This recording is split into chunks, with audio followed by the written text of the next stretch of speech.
Nacházíme se na tradičním krojovém plese v Ratiškovicích, kde se všichni sešli, aby oslavili místní tradice a lidovou kulturu. Je to právě kroj jakožto symbol bohaté kulturní historie této oblasti, který hraje hlavní roli na dnešním pestrém a radostném večeru. Kolikátý ročník krojového plesu se dnes tady koná a čím je dnešní ples výjimečný?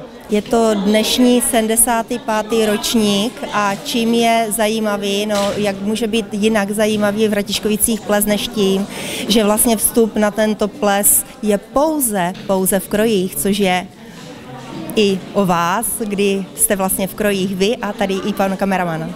A kolik krojů tedy celkem tady dneska máme a můžeme vidět? Když to vezmeme hosty, které my máme pozvané, tak je to vlastně region Podluží, což je cymbalová muzika Slovácko mladší, takže to je region Podluží.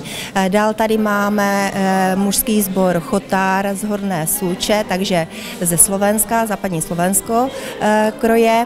No a uvidíme, jestli nás přijdou na takovýto slavnostní krojový ples dnešní podpořit i z ostatních obcí, což znamená, že mám avízo, že by mohli přijít z Vacenovic, z Dubňan, z Milotic.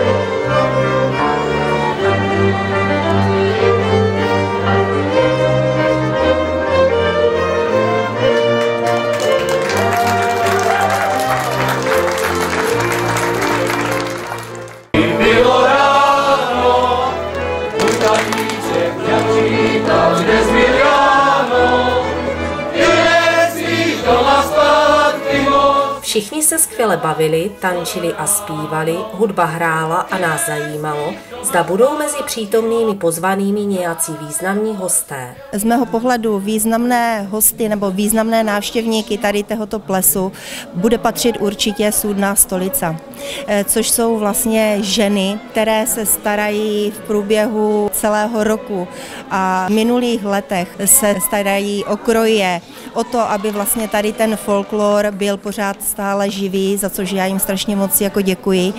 A mezi významné hosty bude určitě i zastoupení samotné obce Ratiškovice.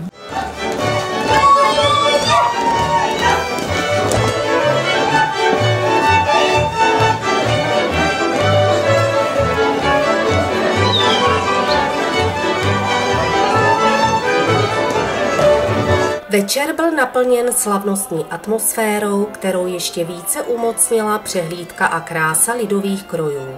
Tento ples je skutečně vzorem pro zachování folklorních tradic, kde se historie a kultura prolínají s radostí a společenským duchem. Celý večer byl tedy oslavou tradic, které spojují generace a udržují kulturní dědictví. Jaký význam má dnešní krojový ples pro Ratiškovice? Tak význam má, já myslím, že poměrně velký, protože je to jedna z nejstarších tradic tady v Ratiškovicích, takže řekněme, že opravdu velký. Kdo všechno se vlastně zasloužil o to, že dnes se koná tento krojový ples? Tak především je to Světová beseda, která patří, kterou zřizuje obec Ratiškovice, za to jim patří velký dík. A taky bych vzpomněl náš folklorní soubor Aldamáč, který to tady jistě podpořil, mají tady snad 30 členů a měli krásné vystoupení, takže za to jim patří velký dík. Co pro vás osobně znamená účast na dnešním tradičním krojovém plese, který, jak jsem zjistila, má už 75. ročník? Pro mě určitě jako starosta přišel jsem to podpořit, protože to číslo je krásné a úctyhodné a budu jenom rád, když se to dál bude nějakým způsobem dodržovat a bude se o ten ples starat a jak už jsem zmínil, hlavně ti mladí a ať tady dál vyrůstá nový Aldamáč a noví mladí, kteří mají zájem o folklor.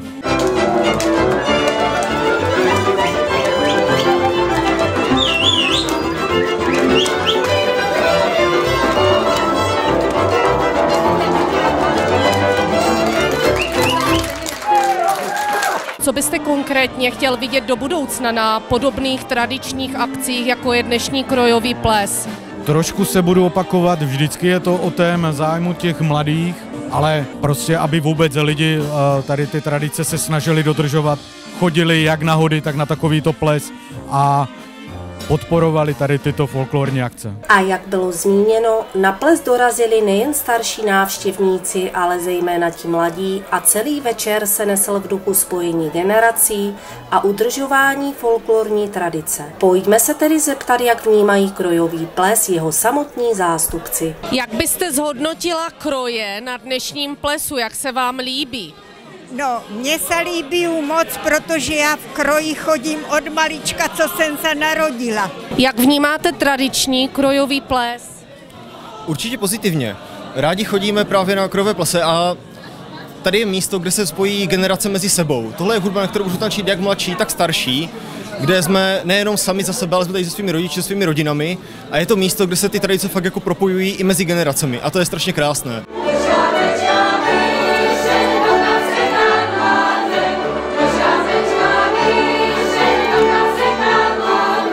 Hudba cymbálovky a dechovky roztančila všechny přítomné, zatímco bohatá tombola čekala na radost a překvapení svých výherců. A jaké ceny čekaly na přítomné hosty? Ceny do tomboly nám darovali naši dárci, podporovatelé folkloru, samozřejmě obec Hratiškovice a všichni, kdo mají folklor rádi. Těch cen se nám tady shromáždilo kolem 140.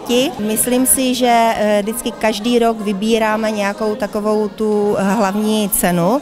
Letos jsme vsadili na vinotéku, takže už teď blahopřeju, kdo bude tomu držiteli tady té vinotéky, aby ji měl pořád plnou. Závěrem přejeme všem organizátorům a přítomným hostům nadšení pro další budoucí ročníky, zapálené mladé lidi pro folklor a minimálně dalších 75 krojových plesů stejně nádherných, jako byl ten dnešní.